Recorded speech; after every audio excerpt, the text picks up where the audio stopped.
Hayırlı kеш efirde yanılıqlar studiyada men Rima Avzalova бүгінгі шығарылышта. Ауылларда бүгін қызлар жыры гармон мұңы шыңлы үйлерде озған жұмғадан үстінде Қозымәсі фестивалі озды.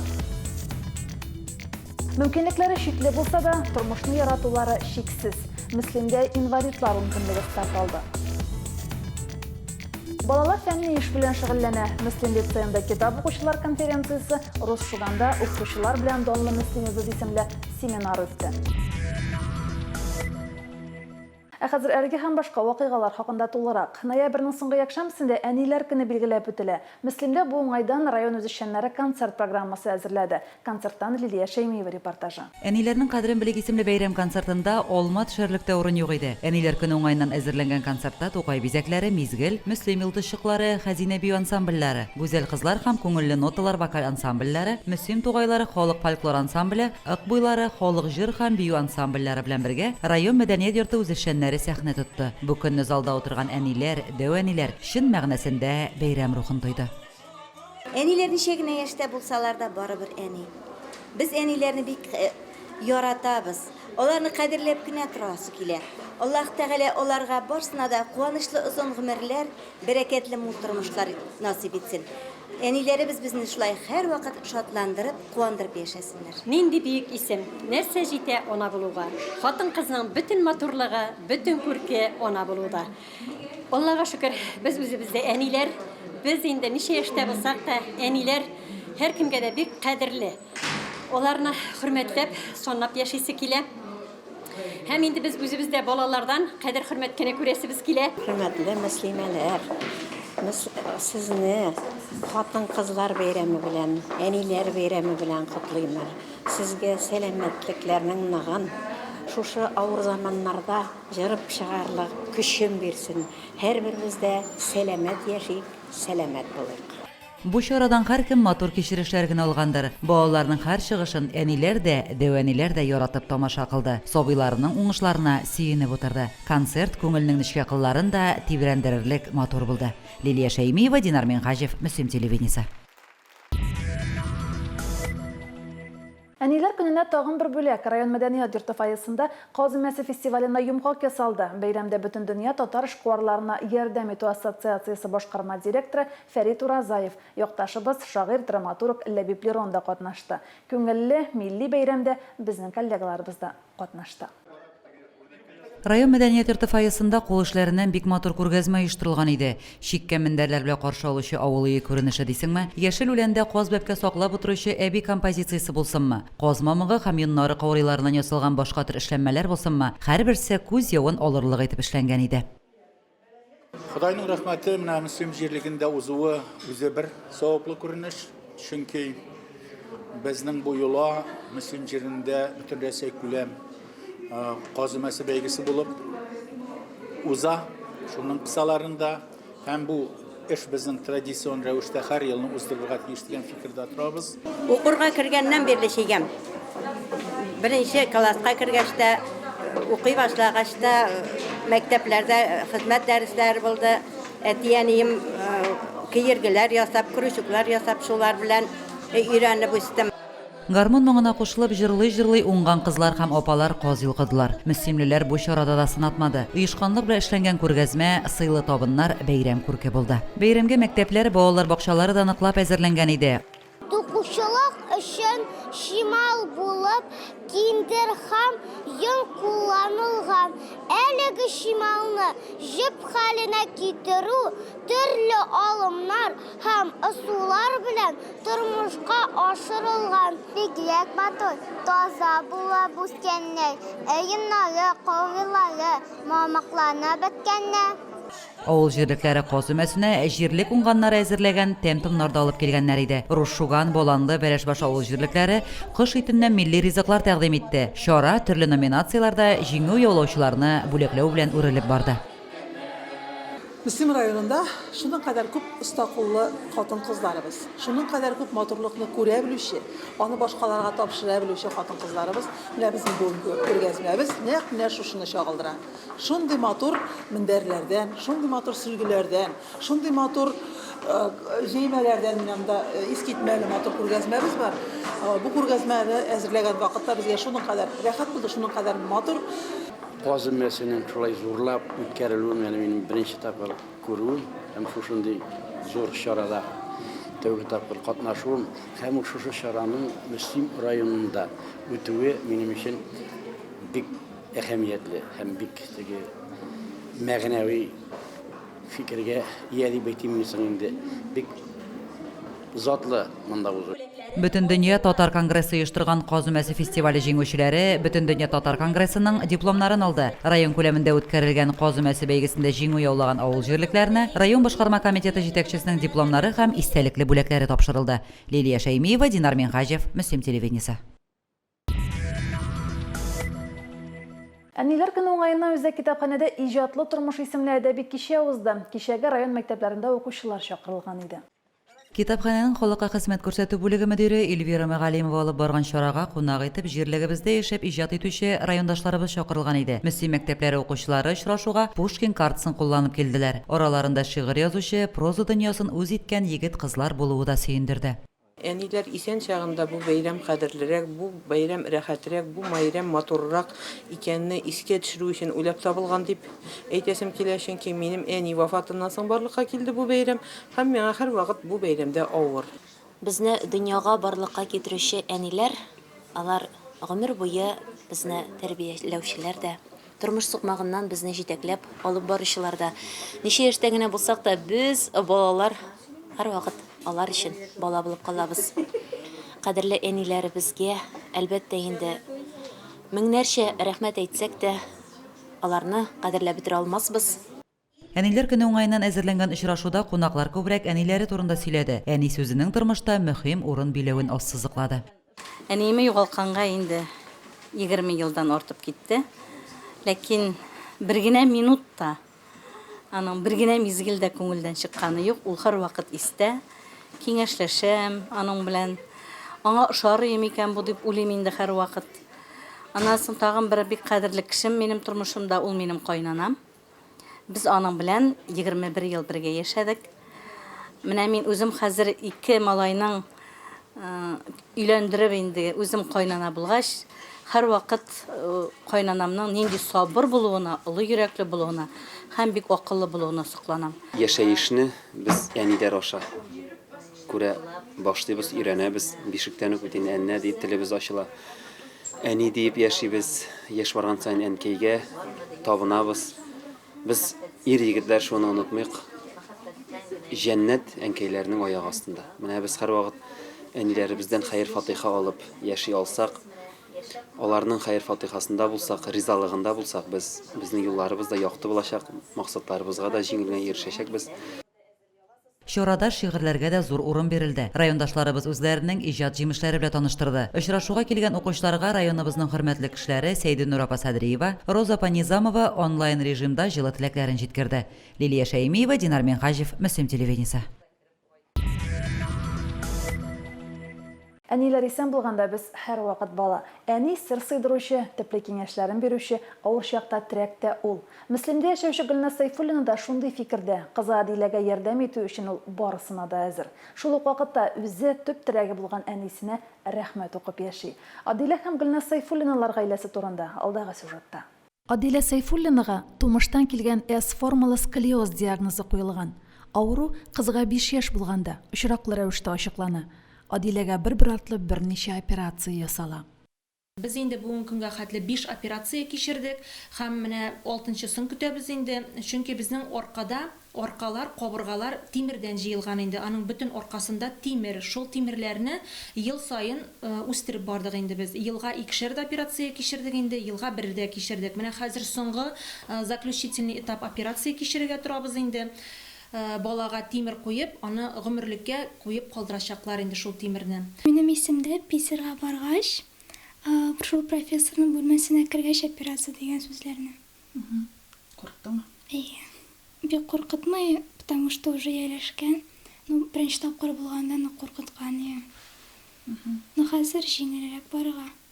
Хәзер гаилә 6-нчы операциягә әзерләнә. Хөкүмәт операция ясату өчен квота бирсә дә, хастаханә шактый зур чыгымнар таләп итә. Баланы аякка бастыру өчен бер генә тапкыр кредит алмый гаилә.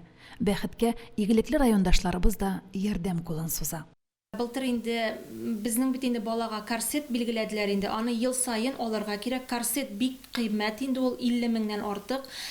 Безгә инде былтыр Агромастер җәмгыяте Исламов Илгиз Зәкиевич булышты. Аңа бик зур рәхмәт әйтәсебез килә инде. Үземнең коллектив, Түбән Табын интернат мәктәбе коллективы 1 елда калдырмый һәр вакытта да ярдәм итеп тора. Әти-әниләремә, туганнарыма бик зур рәхмәт әйтәсем килә. Дәресләрдә утырганда аркалычы ой башлый, физкультура дәресендә авыррак. Бик физкультура дәресендә катнашырга тырышмыйм. Бүген Адилә Мөслим лицейның 9-нчы сыйныфында укый. Төрле конкурсларда катнаша, район буенча фән бәйгеләрендә җиңүләр яулый. Киләчәктә табиб булырга хыяллана. Конкурсларда катнашу миңа ошый, җиңү көчлерәк булырга ярдәм итә. Мин волонтерлыкка йөрим, уже 1 ел була. Без анда тоже шундый балаларга булышабыз, акцияларга чыгабыз, әби бабайларга булышабыз, һәм яшьләр белән төрле дискотекалар, төрле битумнар оештырабыз. 6-нчы операция баланың аркасын тотучы тимерләрне озайтырга мөмкинлек бирәчәк. Операциянең уңышлы үтүен, Адиләнең тизрәк савыгуын телибез. Хыялларыңны чынбарлык итәргә язсын. Адилә. Римма Авзалова, Айрат Фазылов, Динар Минхаҗев. Мөслим телевидениесе.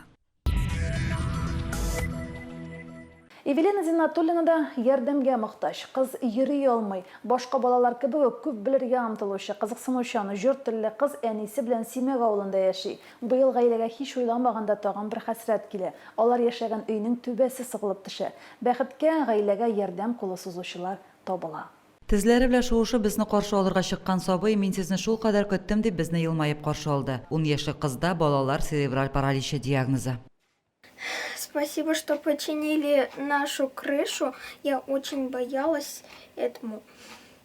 Именно Теонилерге, то что минде. Всем спасибо, что починили нашу крышу. Желаю всем счастья, здоровья. Чулпан кызы белән Симәк авылында 6 пычмаклы агач йортта гомер кичерә. Үй шактый иске, аның өчен Чулпан курчак өе кебек ясап куйса да, тышкы кыяфәте буйның ярты гасырлык тарихы булуына ишарәли. Өйнең түбәсендә урта өлеше сыгылган иде. Район башлыгына мөрәҗәгать белән кирдем, ярдәм сорап кирдем. Үтенечемне кире какмадылар, ничек тә булса ярдәм итү ягын карарбыз диделәр. Рәхмәтләремне әйтәсем килә район башлыгына Хузин Альберт Робертовичка. Тиз арада спонсор табып, Шаймөхәмәтов Айрат ярдәм иттеләр, түбәмне ясадылар. Аннары инде Рүзәл Мингазовка. Йортның түбәсе ишелеп, Чулпан кызы белән урамда калмаган. Улы йөрәкле райондашларыбыз ярдәме белән Чулпаннарның йорт түбәсе төзекләндерелде. Райондашыбыз бүгенге көндә Йорчаллы шәһәрендә яшәүче Айрат Шаймөхәмәтов спонсорлык ярдәме күрсәтеп, түбәне төзекләндерү өчен кирәкле материаллар кайтарды. Түбәне өме белән 2 көн эчендә ябып та куялар. Өмәдә эшләүчеләр туфрак сагатдан үтмәсен дип, өстән яңгыр явып торганда да эшләрен туктатмаганнар. Кызым инде минем юанышым, инде Ходай сәламәтлектән аермасын дип әйтәсем килә. Минем булышчым, ярдәмчем, тәпи йөреп китсә, нык бәхетле булырык дип көтәбез инде. Эвелинага бүген 10 яшь, яшьтәшләреннән калышмас өчен ул укуын өйдә дәвам итә. Кызның тизрәк аякка басасы, үз аяклары белән җир җылысын тоеп яшисе килә. Сабыйның теләге хыял булып кына калмасын иде. Лилия Шәймиева, Динар Нуртдинов, Мөслим телевидениесе. Райондашларыбыз Зәкәрия Рәхимовны ветеринар табиб буларак белә. Яңа Сәйит авылында дөньяга аваз салган Зәкәрия абый гомер буе туган җирендә намуслы хезмәт куйган. Җорт телле, киң күңелле, юмор хисенә ия Зәкәрия абый тормыштан тәм һәм ям табып яши белә. Зәкәрия абый Яңа Сәйит авылында гомер кичерә. 7 яшендә күмәк уен вакытында иптәш малае шүрәкәйгә сугам дип, агач лапта белән Зәкәрияның битенә суга. Минем яңакка ялгыш китереп сукты. Минем шушы яңак әкрен-әкрен сул яклап шешә башлады һәм каз көмыркасыннан да зур хәлгә шеште. Әнкей мискен коя барга белмәй күрәләргә, әллә койларга йөрде. Мин әнкейне алдадым, ипишмагына бердем дип.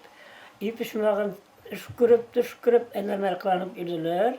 Яңак сөяге ярылып шиш барлыкка килә. Баланы Казанга озаталар. Биредә ул практика үтүче табиб кулына эләгә. Зәкәриягә остеосаркома диагнозы куеп, кыз егетнең яңагын кисеп ала. Абзыкаем синдә остеосарком булмаган, син әллә кашан кабердә булырың диделәр булиста. Моның инде үлеп җилгән булган яңак сөягенә искә генә bir хатын кыз бар, датсын үзенә диссертация яклаган, нишләгән өчен моны саркомага әйләндергән. Югыйсә тишеп алып, бүлекләр сөяк эчендә ми ясала. Шушыны әйбәтләп барган супларны ярбай тишеп югамсар сөякне яңак исән буладыр. Менә язмышым шулай булды. Зәкәрия абый 1 ел Алабуга шәһәренең ветеринар фельдшерлар әзерләүче мәктәбендә белем ала. Аннан укуын Буа ветеринария техникумында дәвам итә. Тормыш иптәше Марсида белән 4 бала үстергәннәр. Икесе дә гомер буе фермада хезмәт куйганнар. Бабай белән Аллага шөкер инде әйдәт кенә яшәп ятабы, байтак инде хәзер ничә ел булган инде. 68дә килгән ям. 4 балабыз булды инде, берсе алдан үлде, менә икесе исән пока. Дианай белән 48 ел тордык. Шушы йортта. Әйбәт кенә яшәдек, алай тормыштан дарланмайым. Әбием Аллага шөкер булды, балаларны шул карап үстерде. Гомер буена без фермада булдык инде. Гомер буе Урожай колхозында ветеринар техник, район ветеринария оешмасында ветеринар фельдшер булып хезмәт куйган Зәкәрия абыйны мөслимлеләр ярдәмчел кеше буларак белә. 9нчы дистәсен бакласа да, бүген дә ул халыкка ярдәм кулы суза. Күңел яткан эш картаюны белми диләр бит. Лилия Шәймиева, Динар Нуретдинов, Мөслим телевидениесе. 1 декабрьдән инвалидлар 10 көнлеге старт алды. 10 көнлек кысаларында төрле чаралар планлаштырыла. Гадәттәгечә хәйрия марафоны, хәйрия ярминкәләре уза. 4 декабрьдә 10 көнлек кысаларында Мөслимнең банк урамында ярминкә оештырыла. Ярминкәдә гадәттәгечә авыл хуҗалыгы продукциясе, кием-салым һәм башка көнкүреш кирәк-яраклары сатылачак. Мәгариф темасы белән дәвам итәбез. Мөслим районының чыгарылыш сыйныф укучылары Алабуга институтында булып кайтты. Теркәлү үтеп, кофе эчеп алганнан соң уку йорты буйлап экскурсия башланды. Ул бик кызыклы итеп оештырылган иде. Институтта төшкән иң яхшы фото конкурсында да катнашырга мөмкинлек тудырылды. Конкурсның төп призы уку йортының Буревестник сәламәтләндерү лагерына сәяхәт иде. Теманың дәвамы алдагы сюжетта. Алабуга институты бинасы үзүк архитектура һәйкәле. Элек анда епархия училищесы урнашкан. Аннан бире дә укытучылар институтта эшли башлый. Китап музеенда 18-19 гасырларда басылган китапларның сирәк очраучы экземплярлары, алар арасында дини һәм классикларыбызның әсәрләре, башка кыйммәтле экспонатлар тупланган. Китап музеена чакыручы күрсәткечтә үзенчәлекле сугыш һәм сулык романы битендә эшләнгән. Кунакларны уку аудиториялары таң калдырды. Заманча технологиялар бинаның классик интерьерына туры килеп тора. Лабораторияларда көн таләпләренә җавап бирүче җиһазлар, роботлаштырылган механизмнар белән идарә итү станциялары урнаштырылган. Цифрлы ресурслар булдыру студиясе, суд утырышлары залы һәм криминалистика кабинеты борынгы уку йорты барысында үз эшенә алган. Чыгарылыш сыйныф укучыларын институтка кабул итү тәртибе белән таныштырдылар. Укыту программалары турында тулы мәгълүмат бирелде. Сүз уңаеннан Казан федераль университеты үткәргән олимпиадалар җиңүчеләре бюджет бүлегенә конкурстан тыш кабул ителә. Олимпиадаларның читтән торып үтүче этабында катнашырга теләүчеләр Буду студентым сайтында теркәлә ала. Абитуриентлар эшлекле уенда катнашып үзләрен сынап та карады. Бүген Мөслим районы укучылары Елабуга институтында кунакта булдылар. Елабуга институтына без үзебезнең рәхмәтләребезне җиткерәбез. Шундый җылы итеп каршы алдылар. Укучыларга экскурсиялар үткәрделәр. Безгә институт бик ошады. Аудиториялары шундый иркен, шундый киң. Музейлар бик матур урнаштырылган. Эта экскурсия была очень удивительной для меня. Я узнала много интересного, мне очень понравилось. И, честно говоря, мне даже захотелось сюда поступить. Алабуга институты телестудиясы ярдәме белән Римма Авзалова, Динар Минхаҗев, Мөслим телевидениесе. Укытучылары белән данлы Мөслимебез Рус Шуган мәктәбе базасында узган семинар шулай дип аталган иде. Семинарда район мәктәпләреннән 24 укучы үз проектын тәкъдим итте. Теманы Лилия Шәймиева дәвам итә. Рус-Шуган мәктәбе укытучылары һәм укучылары белән данлы. 1882 елда тәүге мәртәбә ишекләрен ачкан мәктәпкә 2022 елда 140 ел тула. Истәлекле дата уңаеннан үткәрелгән семинарда мәктәп тарихы, коллектив ирешкән җиңүләр турында да мәгълүмат җиткерелде. В этом году приехали участвовать со своими работами 24 учащихся из школы района. И я думаю, в этот день они представят нашему вниманию свои работы об учителях, которые работали в наших школах, о династиях учителей, которые работали или работают в наших школах. Я надеюсь, они при этом получат хороший опыт реализации и представления своих исследовательских работ. Быелгы Рус-Шуган мәктәбендә узган фәнни-гамәли конференцияның темасын күргәчтән без әлбәттә теләп катнаштык. Ул инде Рус-Шуган мәктәбенең 140 еллык юбилеена багышланган һәм аның темасы да укытучылар белән данлы мөслимебез дип атала. Минем әбием һәм әнием укытучы булган. Мин киләчәктә үзем дә укытучы буларга хыялланам. Мин мәхәббәт уятучылар конкурсында катнаштым. Шул тема белән һәм беренче урын алырга алдым. Тема моей исследовательской работы – учителя-фронтовики Шуганской средней школы. Я подготовила много материала, очень интересного. Советую всем посмотреть. Бүгенге көндә Рус-Шуган төп мәктәбе территориясендә халыкка 3 музей хезмәт күрсәтә. Аның берсе мәктәп эчендәге музей, икенчесе Рус авылы Ишегалды музее һәм өченчесе шулай грант средстволары хисабына булдырылган авылның мәгариф музее комплексы. Благодаря нашему директору Шуганской школы открылось теперь уже 3 музея. Шуганское сельское поселение собирает на всякие разные мероприятия. Также вот как сегодня на конференцию собрали, людей много. Семинарда катнашучылар мәктәпнең тарихы, биредә укыткан укытучы остазларның хезмәт юлы турында да кызыксынып тыңлады. Фәнни-практик конференцияда катнашучылар Рус-Шуган мәктәбе укучыларының җыр биюләрен дә яратып тамаша кылды. Семинарда катнашучыларның һәммәсенә истәлекле бүләкләр тапшырылды. Җиңүчеләр һәм лауреатлар район мәгариф бүлегенең һәм Рус-Шуган мәктәбенең мактау грамоталарына лаек булды. Лилия Шәймиева, Динар Нуртдинов, Мөслим телевидениесе. Мөслим лицейында китап укучылар конференциясы узды. Өлкән сыйныф укучылары Роза Хәбибуллинаның «Сиңа» дигән җыры мәсьәле буенча фикер алышты. Конференцияда районның татар телчеләре дә катнашты. Роза Хәбибуллина гомере буе укытучы булып эшли. Лаеклы ялга чыккач чәчмә әсәрләр яза башлый. 11 ноябрьдә Роза апага 87 яшь тулды. Район үзәк китапханәсе хезмәткәре Миләүшә Кашапова Роза Хәбибуллинаның иҗатына күзәтү ясады. Укучылар «Сиңа» дигән җыры мәсьәленнән өзек сәхнәләштерде. Миңа бу әсәр бик нык ошады, чөнки Сәлимә белән Әскәрнең мәхәббәт юлы бик нык матур башлана. Ләкин инде Әскәр чит илгә китә, Сәлимәне ташлап калдыра. Мин Әскәрнең инде кыламышын хупламыйм, чөнки чын егетләр алай эшләргә тиеш түгел. Бу конференция безгә күп возможностьлар бирә дип әйтим инде. Безнең мәктәбебездә күп вакытта үтә ул.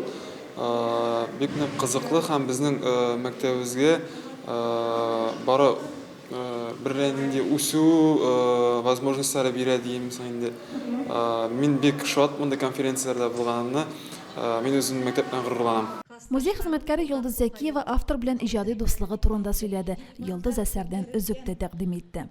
Кызганыч, Роза апа үзе конференцияда катнаша алмады, шулай да укучыларны кызыксындырган сорауларга җаваплар юллаган иде. Роза апаның фикерләрен укытучылар җиткерде. Бу әсәр мәктәп программасына кертелмәгән.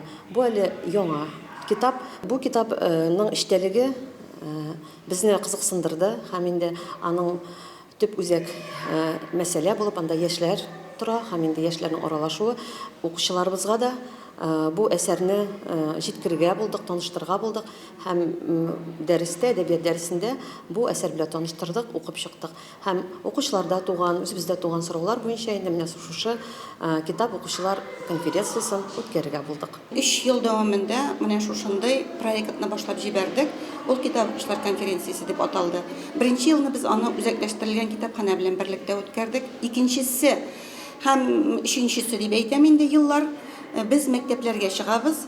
Мәктәпләрдә менә шундый китап укучылар конференциясында укучылар я язучыларның түгәрәк даталарына багышлап, я булмаса яңа чыккан әдәби әсәрләргә багышлап, менә шушындый чараны уздыралар. Соңыннан Мәгариф идарәсе методисты Нурания Шаймарданова конференцияга һәм лицейның татар телчеләре эшчәнлегенә бәя бирде. Укытучыларны бу юнәлештә актив эшләргә чакырды. Римма Авзалова, Динар Минхаҗев, Мөслим телевидениесе. Бүгенге шулар, мин Римма Авзалова сезнең белән сау булашам. Алда сезне саубак булсын тапшыруы көтә. Исән-имин булыгыз.